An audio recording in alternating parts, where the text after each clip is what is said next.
This landmark agreement marks a shift in how teams handle player compensation during the playoffs. But here's where it gets controversial. The NHL has agreed to roll out a new playoff salary cap immediately, replacing the previous cap accounting rules.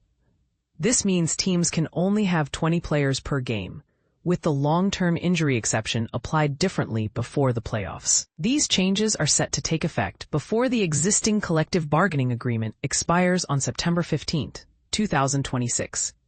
In addition to the immediate adjustments, other immediate changes include no deferred compensation in contracts and no double salary retention in trades, a new mandate preventing teams from implementing a player dress code, and the removal of a rule that limits players from endorsing wine and spirits. Other agreed-upon changes include reducing the maximum contract length to 7 years for re-signing and 6 years for new clubs. These won't take effect until September 16, 2026, so players still eligible for 8-year extensions are unaffected. However, the introduction of a playoff salary cap and changes to cap accounting will likely have an immediate impact on how teams operate this season. What this means for the cap: adding a postseason salary cap will end teams from temporarily using injured star players in the long-term injured reserve system, allowing them to attract more talent before the playoffs.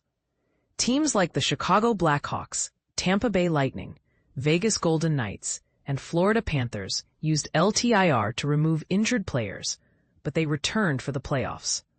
With the new cap, players' full season salaries will now determine if a team is cap compliant in the postseason, even if they were only on the books for a small portion of the season. This change makes accruing cap space less effective than it once was, as teams don't benefit from the extra space in the playoffs.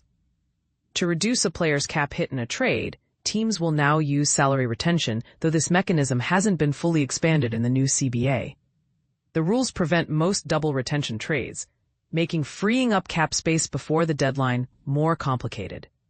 Both changes may make it harder for GMs to make trades, as the cap has increased significantly to $95.5 million for the 2025-26 season, which gives more flexibility than during the pandemic-era flat cap era.